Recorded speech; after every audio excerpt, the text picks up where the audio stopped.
Hello students, आज हम लोग एक नया चैप्टर लेकर के आए हैं। हेरिडिटी, आनुवांशिकता। आप लोग का सुना हुआ टर्म होगा, पढ़ा हुआ भी टर्म है, और बाकी यहाँ हम लोग अच्छे से उसको डिस्कस कर लेते हैं। What is heredity?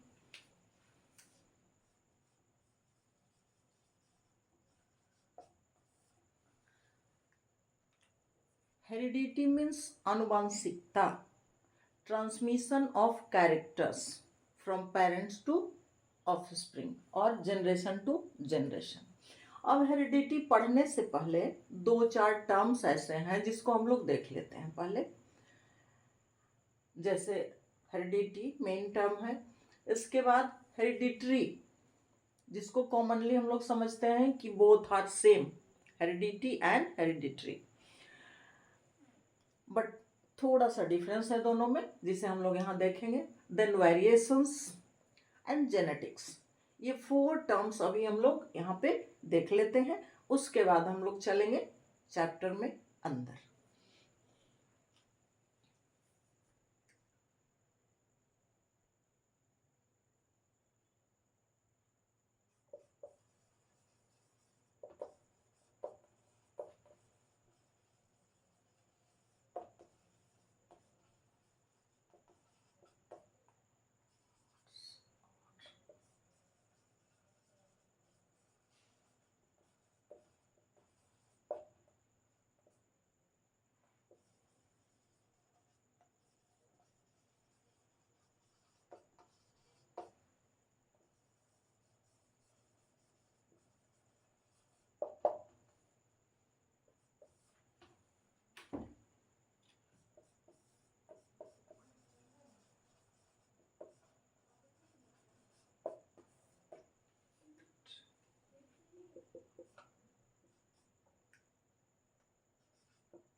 अब यहाँ पे देखिए,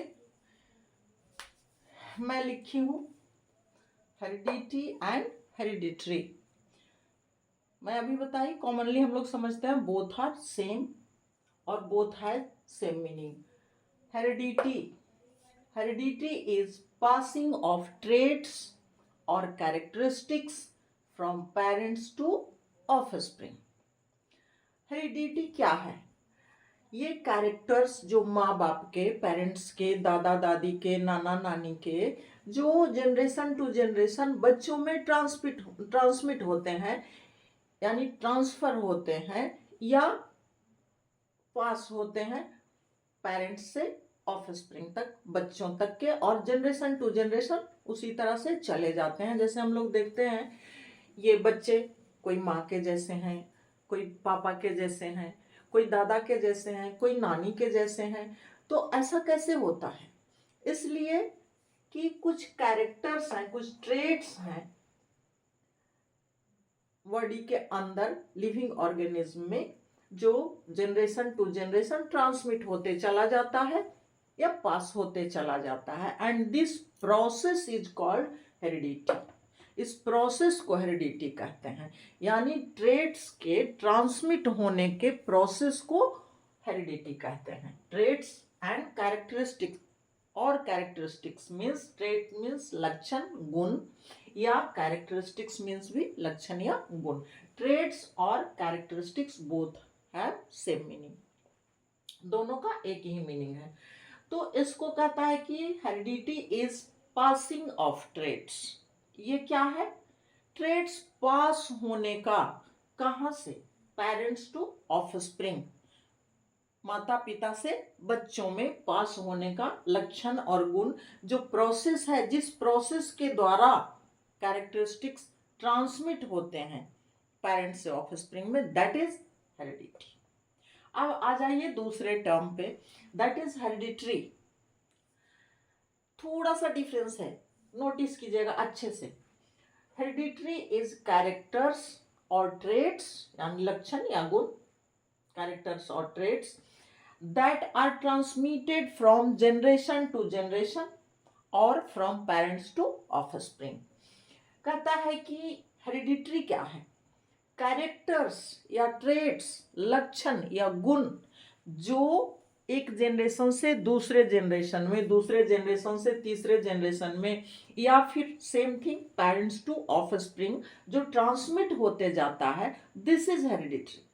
तो आप फिर यहाँ पे कहने की तो दोनों तो सेम थिंग है, नहीं, ये hereditary is process of passing of traits. Sorry, एक मिनट, यहाँ पे मैं प्रोसेस ऑफ कर देती हूँ।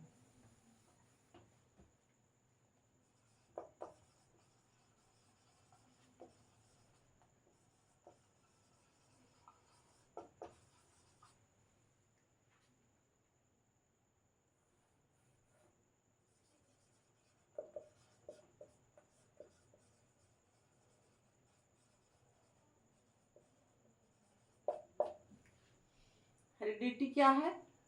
प्रोसेस है, ये विधि, प्रोसेस, जिसके द्वारा, जिस प्रोसेस के द्वारा पेरेंट्स से ऑफस्प्रिंग में कैरेक्टर्स या ट्रेट्स जाते हैं, जिस विधि से जाते हैं, that is heredity.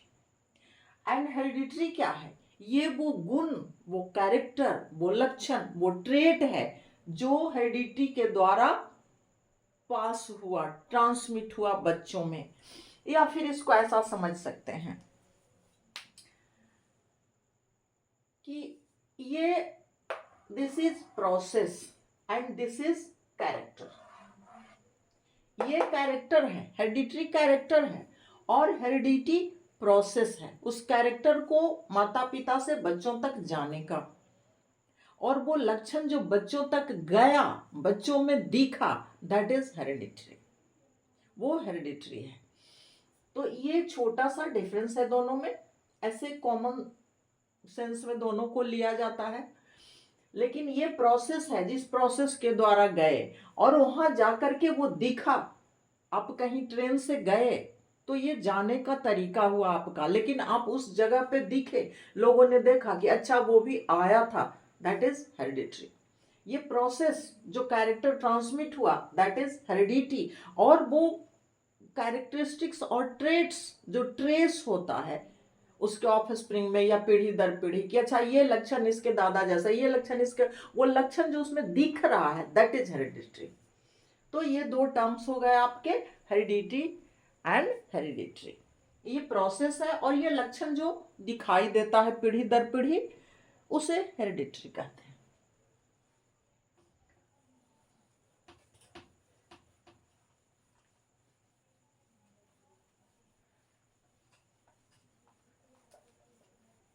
Next term is variations.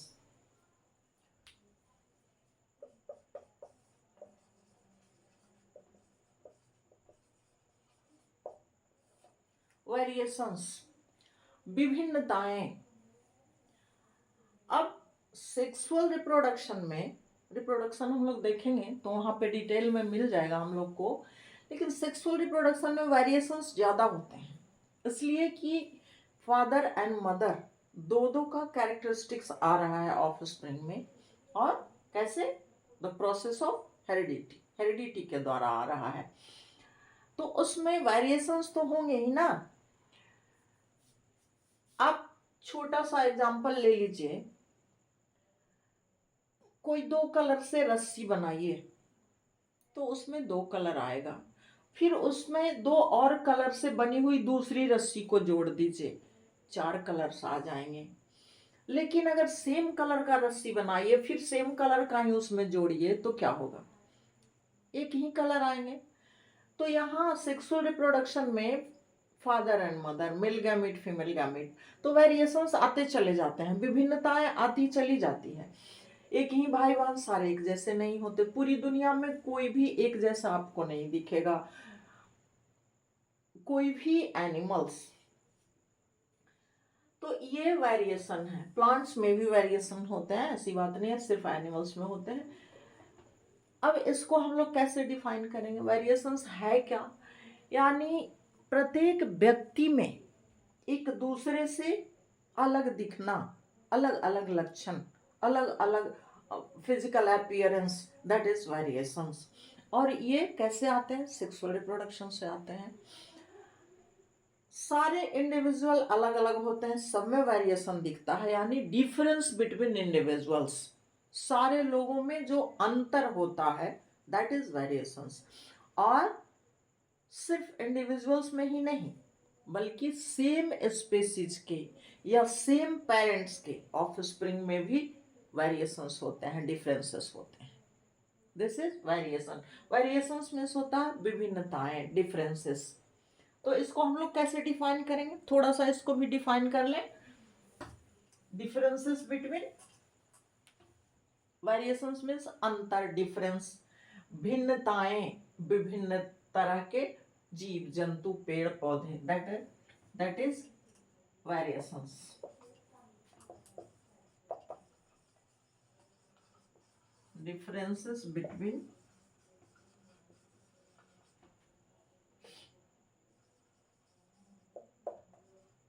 individuals of the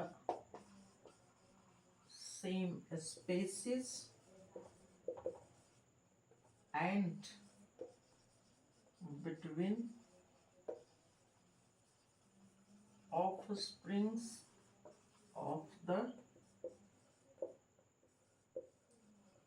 same species of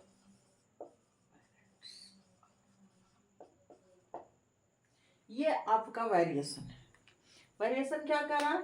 differences between individuals, यानी सारे लोगों के, इंडिविजुअल यानी सिंगल सिंगल लोगों के बीच में विभिन्नताएं, अंतर, फर्क, और ऑफ द सेम स्पेसीज, एक ही जाति के, जैसे ह्यूमन बीइंग है या कुछ भी ले लीजिए, कैट, डॉग, एलिफेंट, कुछ भी ले लीजिए, तो सब में डिफरेंसेस होते हैं। डिफरेंसेस बिटवीन इंडिविजुअल्स, यानी अलग अलग व्यक्ति में अंतर, जबकि सेम स्पेसीज के हैं फिर भी, और उसके साथ साथ between offsprings of the same species of parents, और एक ही स्पेसीज के पेरेंट्स भी जो हैं उन सब के बच्चों में भी अंतर होता है, डिफरेंसेस होते हैं। This is variations.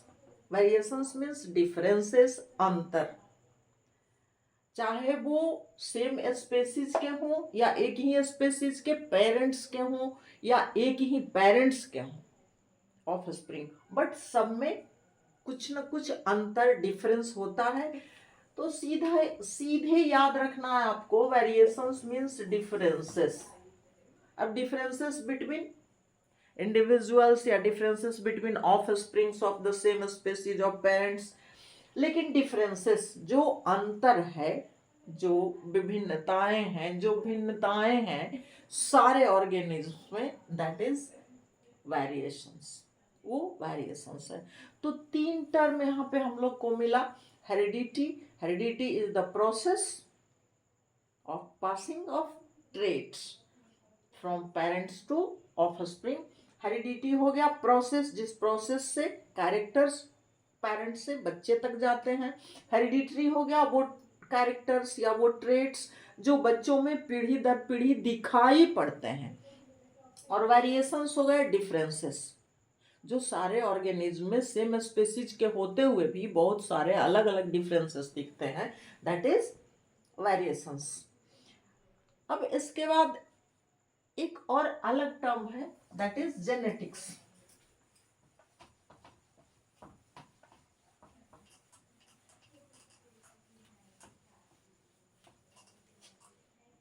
Genetics,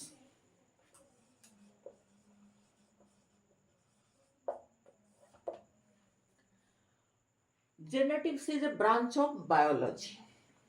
genetics biology का ब्रांच है। जैसे याद कीजिए, मैं लिखवाई थी फर्स्ट क्लास में ही अपने, या सेकंड क्लास में, मुझे याद नहीं आ रहा, फर्स्ट या सेकंड क्लास में ही था, branches of science and branches of biology. तो ये जेनेटिक्स भी एक ब्रांच है, और इसमें हम लोग किसका स्टडी करते हैं, अभी जिसकी चर्चा की हम लोगों ने, अभी जिसके बारे में हम लोगों ने ये जिसको डिस्क्राइब किया, जैसे हेरिडिटी है, हेरिडिटरी है, जीन्स होगा, क्रोमोसोम्स होंगे, जो भी हैं, उन सारे का स्टडी हम लोग जिस ब्रांच में करते हैं बायोलॉजी के, दैट इज जेनेटिक्स। यानी genetics is a study of heredity, या genetics is a branch of biology that deals with study of genetics, sorry, hereditary variations and genes। ये हो जाएगा आपका जेनेटिक्स का डेफिनेशन। थोड़ा सा इसको भी लिख लें।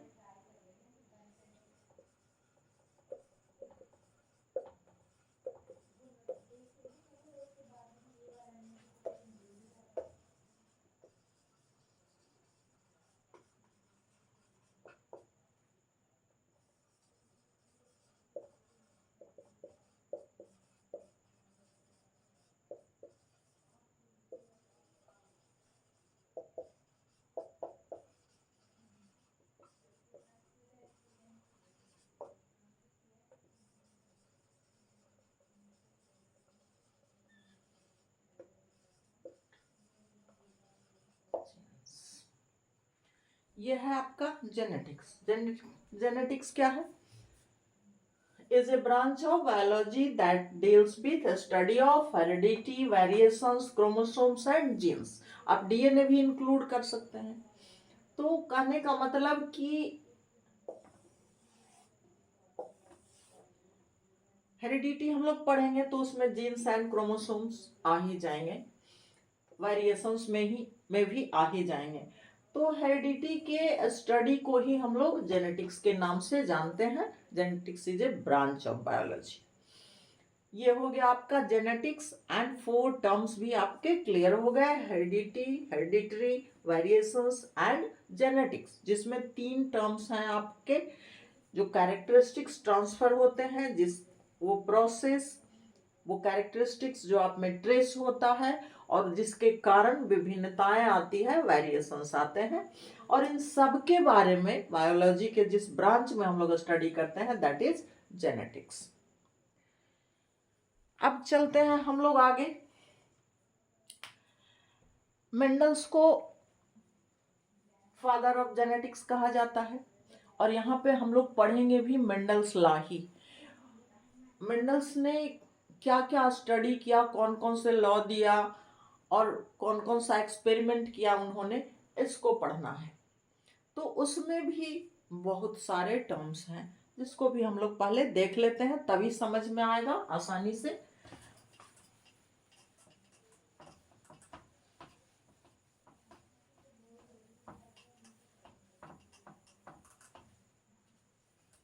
पहले उन टर्म्स को हम लोग देख समझ लें, उसके बाद चलेंगे हम लोग मेंडल्स एक्सपेरिमेंट में, monohybrid cross, dihybrid cross, ratio, जो भी। तो अब उसमें कौन कौन से टर्म्स आते हैं? उसमें बहुत सारे टर्म्स आ जाते हैं।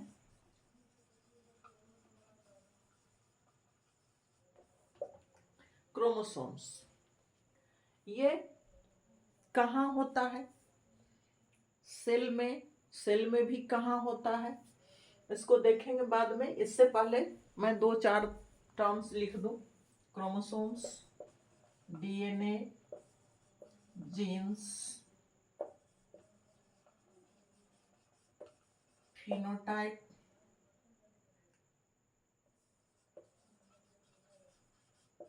genotype,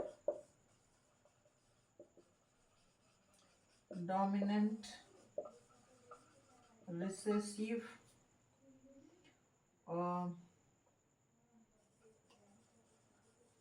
progeny,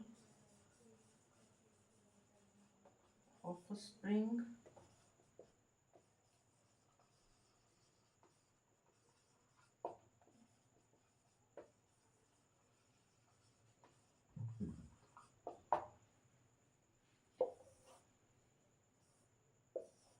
ये सारे टर्म्स मिलेंगे हम लोग को मेंडल्स लॉ पढ़ने में या मेंडल्स के एक्सपेरिमेंट को पढ़ने में।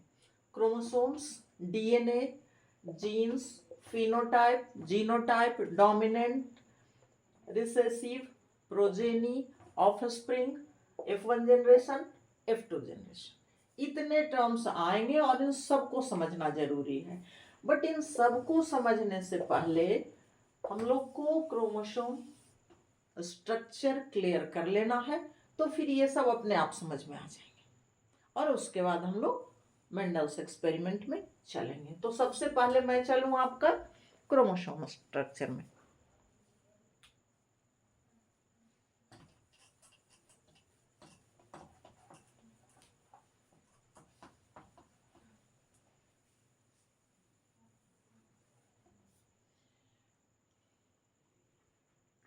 आई थिंक आप लोग को याद होगा कि क्रोमोसोम सेल में कहाँ पाए जाते हैं, एनिमल्स और प्लांट्स दोनों में। अगर याद है ठीक है, नहीं याद है मैं याद दिला देती हूँ। Suppose that this is cell, this is nucleus, ये आपके साइटोप्लाज्म हो गए। डिटेल स्ट्रक्चर मुझे जाना नहीं, मैं सब बता चुकी हूँ। ये न्यूक्लियस है। न्यूक्लियस में क्या क्या स्ट्रक्चर होता है जरा इसको देख लें। Nucleolus, nucleoplasm, nucleus, nucleoplasm, nuclear membrane and main structure जो है इसमें क्रोमेटीन मिलता है हम लोग को।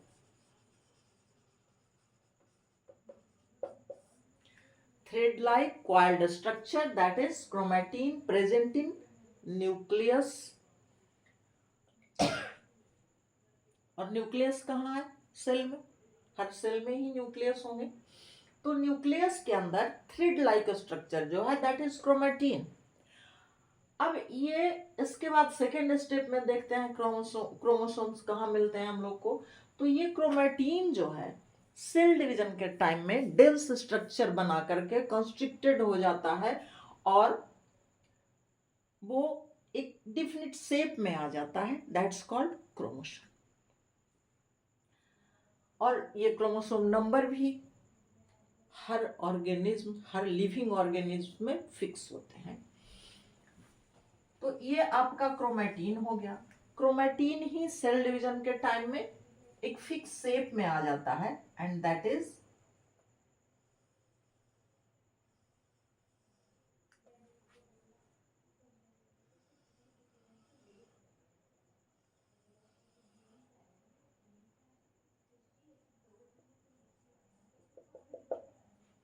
ये आपका क्रोमोसोम हो गया। क्रोमेटीन ही थोड़ा डेंस घना हो करके ज्यादा कंस्ट्रिक्शन के कारण एक निश्चित शेप में आ जाता है, डिफिनिट शेप में आ जाता है एंड दैट्स कॉल्ड क्रोमोसोम। अब इसमें हम लोग को देखना है कि ये सारे को हम लोग किस नाम से बुलाते हैं या ये स्ट्रक्चर किसका बना हुआ है। इसमें दो थ्रेड लाइक स्ट्रक्चर्स होते हैं, that's called sister chromatid.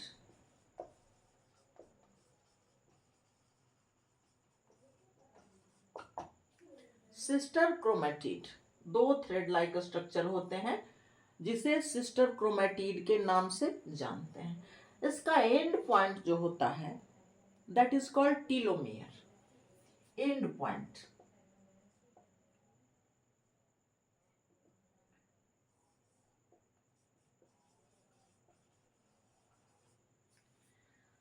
Chromosome के विंग्स जो होते हैं या सिस्टर क्रोमेटिड्स जो होते हैं उनके एंड पॉइंट को टीलोमियर के नाम से जानते हैं।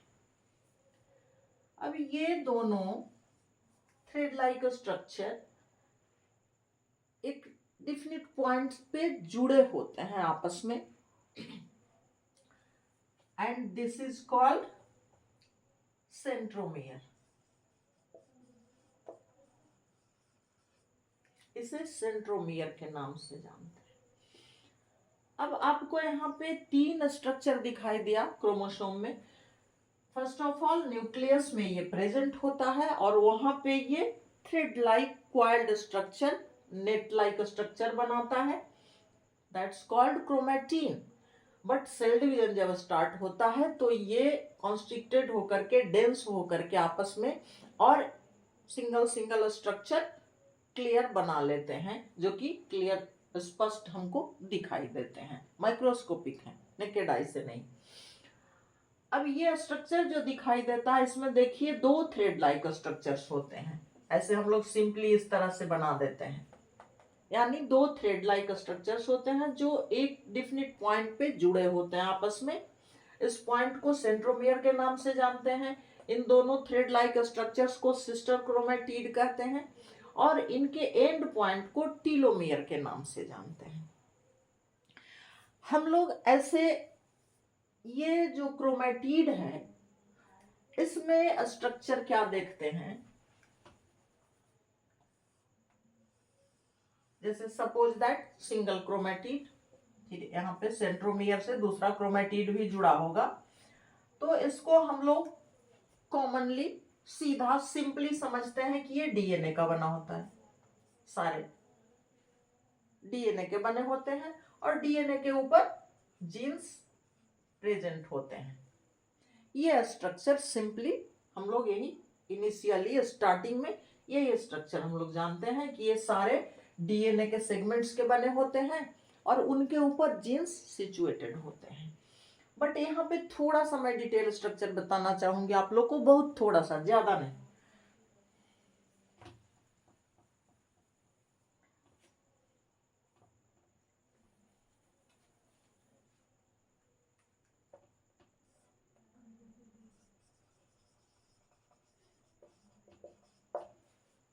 बिल्कुल स्टार्टिंग से देखिए फर्स्ट फिगर में कि ये कहाँ होता है, कहाँ पाया जाता है सेल के अंदर, तो न्यूक्लियस में क्रोमैटिन के फॉर्म में। उसके बाद सेल डिवीजन जब स्टार्ट हो गया तो क्लियर कट दिखाई देने लगा, 2 sister chromatid, centromere and telomere. अब ये जो सिस्टर क्रोमैटिड्स हैं ये किस चीज के बने होते हैं, डीएनए के बने होते हैं। अभी डीएनए का स्ट्रक्चर कैसा होता है, इसको अगर डिटेल हम लोग करें थोड़ा सा इस तरह से,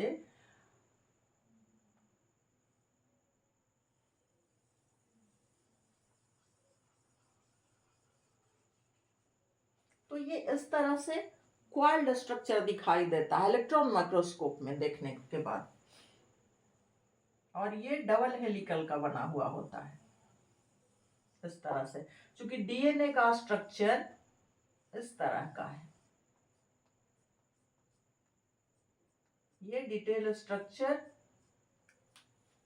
11th 12th के सिलेबस में है, वहां पे डिटेल मैं बताऊंगी आपको। यहाँ पे बस इतना बता रही, इसको थोड़ा नोटिस कीजिएगा कि ये सिस्टर क्रोमैटिड्स डीएनए के बने होते हैं और डीएनए का स्ट्रक्चर इस तरह का होता है, यानी क्वाइल्ड स्ट्रक्चर होते हैं, लेकिन इतना कंस्ट्रिक्टेड हो जाते हैं ना, इतना सिकुड़ जाते हैं, इतना डेंस हो जाते हैं कि वो छोटे से जगह में सिमट जाते हैं और छोटे छोटे स्ट्रक्चर दिखाई पड़ते हैं। तो यानी ये पूरा डीएनए का ही बना हुआ है। डीएनए एंड प्रोटीन किस चीज का बना होता है, डीएनए एंड प्रोटीन का।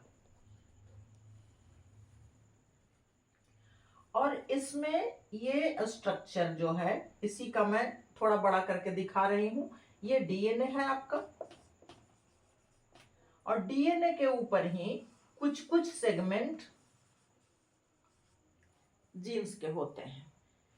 यानी ये स्ट्रक्चर जो है आप इलेक्ट्रॉन माइक्रोस्कोप में देखिएगा तो वहां पे इस तरह से क्वाइल्ड स्ट्रक्चर दिखाई देंगे जो डीएनए है, और ये डीएनए बिल्कुल घने घने अरेंज होते हैं और इनके बीच बीच का सेगमेंट ही जीन्स कहलाता है। क्योंकि सबका स्ट्रक्चर अलग अलग है, डिटेल हम लोग 11th 12th में पढ़ेंगे तो पढ़ लेंगे इसको।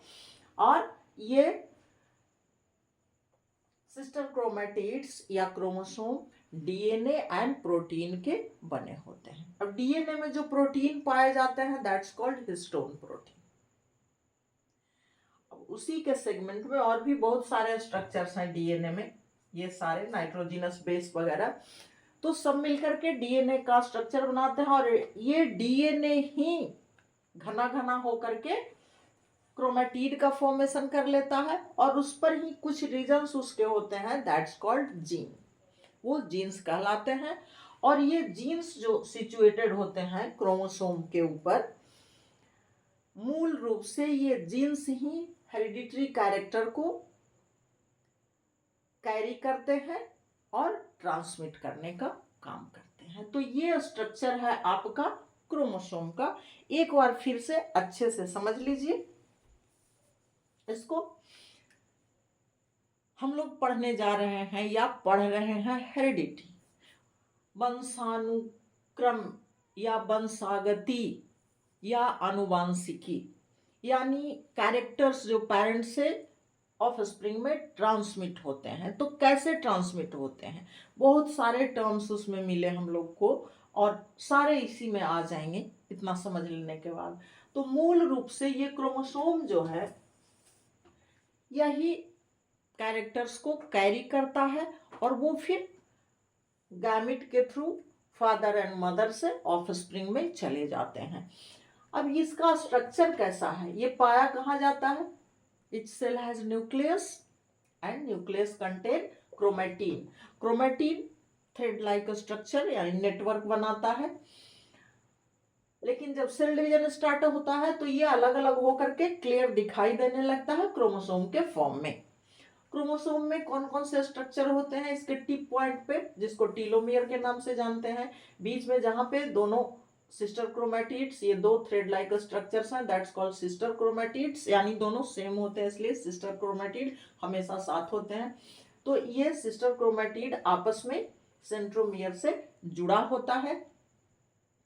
अब ये तो क्रोमोसोम स्ट्रक्चर हो गया, बट थोड़ा सा डीएनए और जीन्स के लिए मैं बता रही कि ये स्ट्रक्चर देखिए यहाँ पे दिख रहा है आपको थ्रेड लाइक स्ट्रक्चर, उलझा हुआ नेट लाइक स्ट्रक्चर, यहाँ पे क्लियर टू विंग्स या टू सिस्टर क्रोमैटिड्स दिखाई दे रहे हैं सेंट्रोमियर से जुड़े हुए। बट इससे भी थोड़ा आगे जाइए इलेक्ट्रॉन माइक्रोस्कोप में अच्छे से अगर देखते हैं हम लोग तो इसका स्ट्रक्चर, चूंकि क्रोमोसोम किस चीज का बना होता है मैं लिख दे रही आपको, DNA plus protein, DNA plus protein, और इस प्रोटीन को क्या कहते हैं? हिस्टोन। डीएनए में जो प्रोटीन जुड़ा होता है जिससे मिल करके डीएनए बने होते हैं, दैट्स कॉल्ड हिस्टोन प्रोटीन। ये भी बहुत तरह के होते हैं, आगे देखेंगे हम लोग इसको।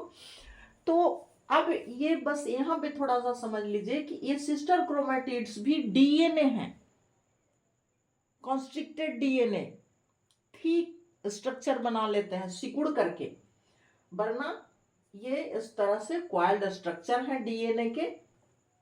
और इसी क्वाइल्ड स्ट्रक्चर में बीच बीच का सेगमेंट, चूंकि सारे अलग अलग फंक्शन, स्पेशल फंक्शन सारे कैरी करते हैं, तो बीच बीच का कुछ कुछ पार्ट जो हेरिडिटरी को कैरी करता है उस कैरेक्टर को, that's called jeans.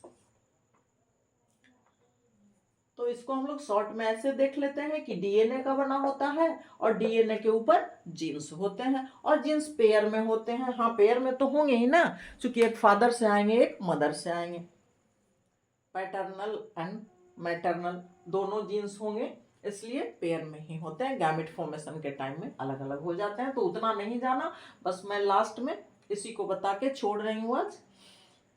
Chromosome nucleus में मिला आपको क्रोमैटिन के फॉर्म में, वहां से सेल डिवीजन में अलग हुआ, क्रोमोसोम के फॉर्म में आ गया, जिसमें टिप पोर्शन पे टीलोमेयर स्ट्रक्चर बनाता है जो इसको प्रोटेक्शन देता है दोनों टिप पोर्शन पे। बीच में ये सेंट्रोमियर से जुड़ा रहता है और दो सिस्टर क्रोमैटिड्स होते हैं आपस में, 4 विंग्स बनाते हैं, एक जगह सेंट्रोमियर से जुड़े होते हैं। और ये सिस्टर क्रोमैटिड्स दोनों जो हैं ये डीएनए एंड प्रोटीन के बने होते हैं। तो डीएनए इस तरह से क्वाइल्ड स्ट्रक्चर होता है, बट इतना डेंस हो जाते हैं कि दिखने में फिलामेंट लाइक स्ट्रक्चर दिखते हैं नॉर्मल माइक्रोस्कोप से। और इस डीएनए के बीच बीच का सेगमेंट ही जीन्स होता है जो स्पेशल फंक्शन करता है। ये सारे अलग अलग फंक्शन करते हैं, सबका अलग अलग फंक्शन है, कोई भी ऐसा नहीं है कि सेम फंक्शन करता है। जीन्स भी हैं तो सब अलग अलग कैरेक्टर्स कैरी करते हैं। हमारे पेरेंट्स के अंदर जितने भी ट्रेड्स हैं सबको अलग अलग जीन्स कैरी करता है। इसलिए डीएनए के ऊपर उसी के अलग अलग सेगमेंट्स, अलग अलग ट्रेट्स लिए हुए होते हैं। कोई पैटर्नल है, कोई मैटरनल है, किसी का कैरेक्टर कुछ है, इसलिए वो सारे अलग अलग जीन्स के नाम से जाने जाते हैं। तो यहाँ पे बस आप लोग इतना याद रखिएगा, कहाँ पे है क्रोमोसोम, यहाँ पे ये स्ट्रक्चर इसका हो गया telomere, protection, sister chromatids DNA के बने होते हैं प्रोटीन के, and that protein is called histone protein. मैं आज यहीं पे छोड़ रही, नेक्स्ट क्लास में मैं चलूंगी इससे आगे। डीएनए जीन्स आपको समझ में आ गया, फिर एक बार मैं रिवाइज कर दूंगी वहां पे, आगे फिर हम लोग चलेंगे डोमिनेंट, रिसेसिव, जीनोटाइप, फिनोटाइप जो भी, एंड मेंडल्स एक्सपेरिमेंट में। आज इतना ही, थैंक्स।